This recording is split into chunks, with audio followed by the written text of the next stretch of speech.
Bismillahirrahmanirrahim. Assalamualaikum warahmatullahi wabarakatuh. Bapak Ibu Guru yang terhormat, pada kesempatan kali ini saya akan berefleksi terkait dengan pemahaman modul 1.4 tentang budaya positif dalam program Guru Penggerak. Ada beberapa pemahaman terkait dengan materi yang sudah saya dapatkan di modul 1.4.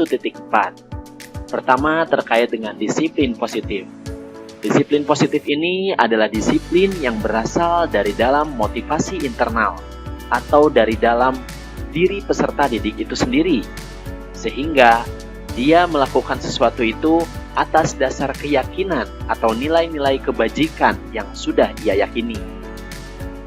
Kemudian terkait dengan teori kontrol, setiap tindakan pasti ada alasan yang melatar belakanginya.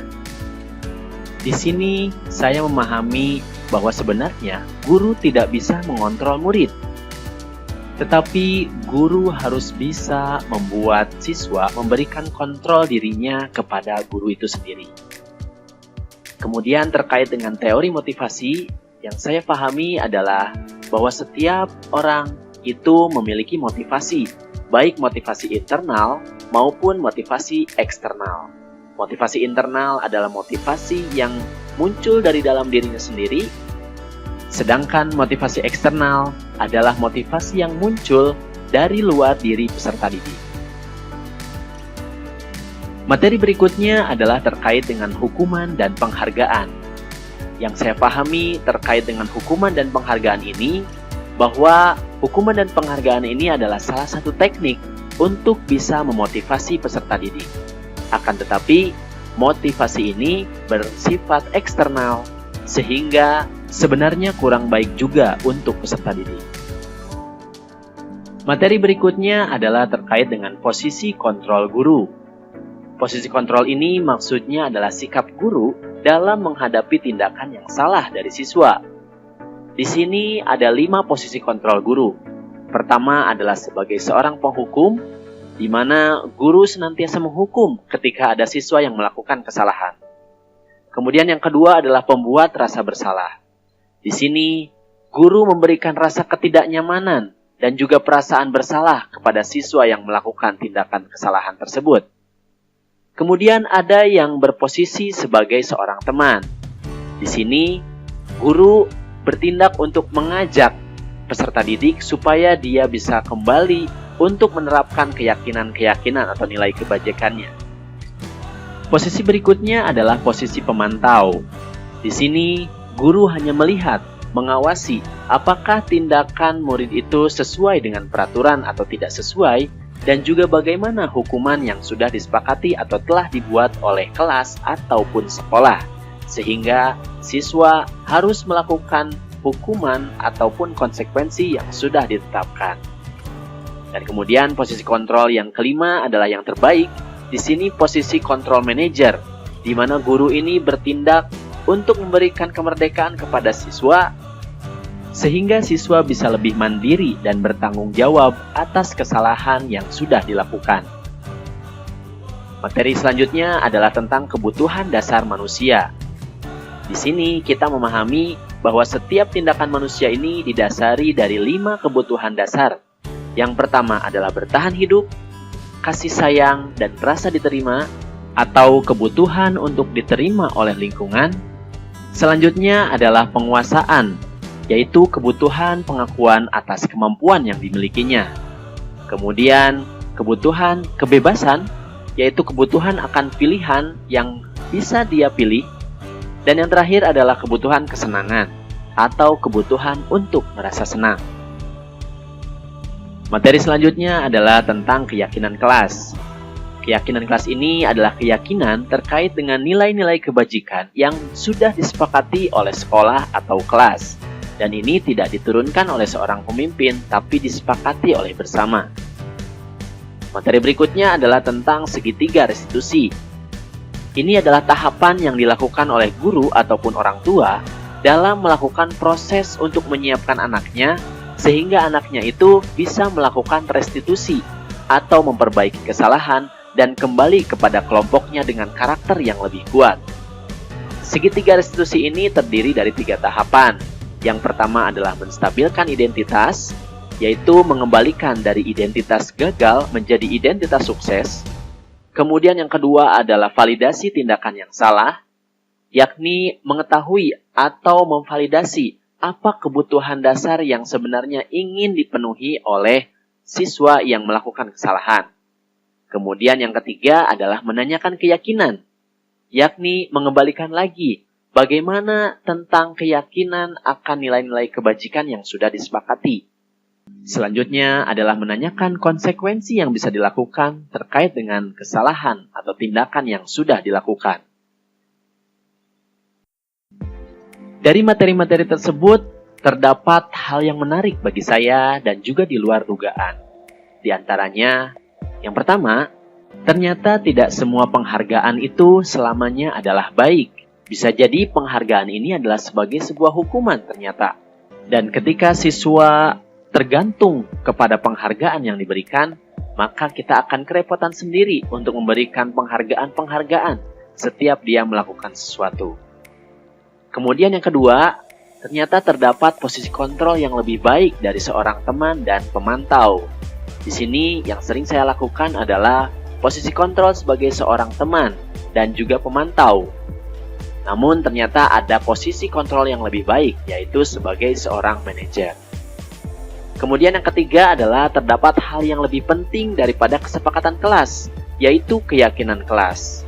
Biasanya saya melakukan kesepakatan-kesepakatan kelas dengan murid-murid yang ada di kelas saya. Namun ternyata ada sesuatu yang lebih penting, yaitu nilai-nilai apa yang terkandung dalam kesepakatan-kesepakatan yang sudah dibuat tersebut.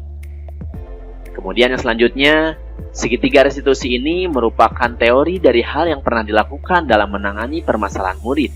Dulu saya pernah menyebutnya dengan metode mendengarkan aktif. Mendengarkan aktif ini bagaimana siswa itu memperbaiki kesalahan, tapi dari dalam dirinya sendiri. Adapun perubahan cara berpikir terkait dengan budaya positif di kelas atau sekolah setelah saya mempelajari modul 1.4 ini, saya memahami bahwa budaya positif ini tidak ditentukan oleh seorang pemimpin, tapi diawali dengan kesepakatan oleh seluruh warga sekolah. Awalnya saya berpikir, pemimpinlah atau seorang kepala sekolah yang dapat menentukan nilai-nilai kebajikan apa yang harus dibudayakan dalam sekolah tersebut. Akan tetapi, setelah mempelajari modul ini, kita harus menyepakati dengan seluruh warga sekolah, yaitu dengan murid, dengan guru, dan juga dengan orang tua, dan selain sebagainya, sehingga nilai-nilai kebajikan apa yang harus terdapat dalam sekolah tersebut. Selanjutnya, dalam penerapan konsep inti, ada beberapa pengalaman yang sudah saya lakukan. Pertama, terkait dengan penghargaan dan hukuman. Di sini saya pernah memberikan hadiah kepada siswa setelah mereka melakukan sesuatu, sehingga motivasinya berubah menjadi motivasi eksternal. Akan tetapi, di sini yang jeleknya adalah siswa menjadi ketergantungan terhadap penghargaan atau hadiah tersebut. Kemudian pengalaman lainnya adalah tentang kebutuhan dasar manusia. Di sini, dalam pembelajaran, saya pernah merasakan ketika siswa merasa bosan saat pembelajaran. Kemudian saya langsung merubah pembelajaran yang mereka pilih sesuai dengan apa yang mereka inginkan, namun secara bertanggung jawab. Mereka harus tetap menyelesaikan pekerjaan-pekerjaannya. Perasaannya, waktu itu saya terkejut. Ternyata penghargaan yang saya berikan ini tidak selamanya baik. Siswa menjadi ketergantungan terhadap hadiah yang sering saya berikan. Kemudian saya juga terkejut karena siswa memang kadang tidak bisa ditebak pilihan yang diinginkannya. Menurut saya, pilihan games itu memang baik, tapi terkadang ketika siswa merasa lelah ataupun capek dan lain sebagainya, siswa memilih untuk pembelajaran-pembelajaran yang cenderung untuk diam di tempat. Tapi, saya juga merasakan senang ketika dapat menerapkan materi-materi ini di waktu yang tepat. Saat terkejut tersebut, saya langsung menerapkan materi yang saya dapatkan di modul 1.4 ini. Adapun hal yang baik dan yang perlu diperbaiki, pertama terkait dengan penghargaan dan hukuman tadi, saya bisa memberikan hadiah di waktu yang tepat, yang memang menjadi apresiasi atas pencapaian yang murid lakukan, sehingga tidak setiap hari saya akan memberikan hadiah. Kemudian, dalam hal kebutuhan dasar manusia, saya akan menyiapkan beberapa alternatif pilihan metode pembelajaran yang memang bisa dipilih oleh siswa, sehingga ketika siswa merasa bosan ataupun merasa jenuh dengan pembelajaran yang biasanya, dia bisa memilih metode pembelajaran yang lainnya. Dalam hal posisi kontrol, di awal saya memposisikan diri sebagai seorang teman, agar anak mau memperbaiki kesalahannya secara sukarela. Kemudian selain itu, saya juga bertindak sebagai seorang pemantau, dengan cara mengingatkan kepada anak terkait dengan peraturan yang berlaku. Namun terkadang saya merasa kasihan, karena anak harus melakukan hukuman yang telah disepakati di awal. Padahal, saya tahu bahwa anak tersebut tidak sengaja melakukannya. Namun, pada posisi saat ini, karena saya telah belajar tentang budaya positif, saya akan terus menerapkan posisi sebagai seorang manajer. Ketika saya menerapkan posisi kontrol sebagai seorang manajer, saya merasa senang karena murid dapat memilih sendiri konsekuensi yang sesuai dengan tindakan yang dilakukannya secara sukarela. Nah, perbedaan dari posisi awal dan juga posisi saat ini, saya lebih merasa senang karena anak bisa melakukan restitusi dan juga disiplin positif berdasarkan motivasi internalnya. Kemudian terkait dengan pengalaman penerapan segitiga restitusi, saya pernah menyelesaikan permasalahan anak yang emosi karena kalah bermain bola. Namun pada waktu itu, saya menggunakan metode mendengarkan aktif yang diberikan insight oleh teman saya. Bagaimana metode mendengarkan aktif tersebut? Yang pertama adalah menanyakan perasaannya. Bagaimana perasaannya? Bagaimana perasaanmu? Apakah kesal, sedih, marah, atau lain sebagainya? Kemudian bagaimana kejadiannya? Ditanyakan kejadiannya seperti apa. Dan yang terakhir, menanyakan perbaikan yang bisa dilakukan olehnya ketika melakukan kesalahan tersebut. Ini sebenarnya hampir mirip dengan segitiga restitusi. Posisi kontrol waktu itu sebagai seorang manajer. Sekarang, setelah ada materi tentang segitiga restitusi, saya bisa lebih yakin bagaimana caranya untuk mengatasi permasalahan-permasalahan yang terjadi pada siswa. Kemudian yang terakhir, hal lain yang perlu dipelajari menurut saya adalah menjalin kerjasama dengan orang tua dan masyarakat agar konsistensi penerapan budaya positif di sekolah ini dapat terjaga dan juga bisa saling mengingatkan ketika ada seorang guru penggerak ataupun kepala sekolah, ataupun warga lainnya yang lupa, sehingga bisa saling mengingatkan, karena budayanya sudah memiliki budaya yang positif. Itu saja refleksi yang bisa saya sampaikan. Semoga bermanfaat. Terima kasih atas perhatiannya, dan mohon maaf jika ada kesalahan. Billahi taufik wal hidayah. Wassalamualaikum warahmatullahi wabarakatuh.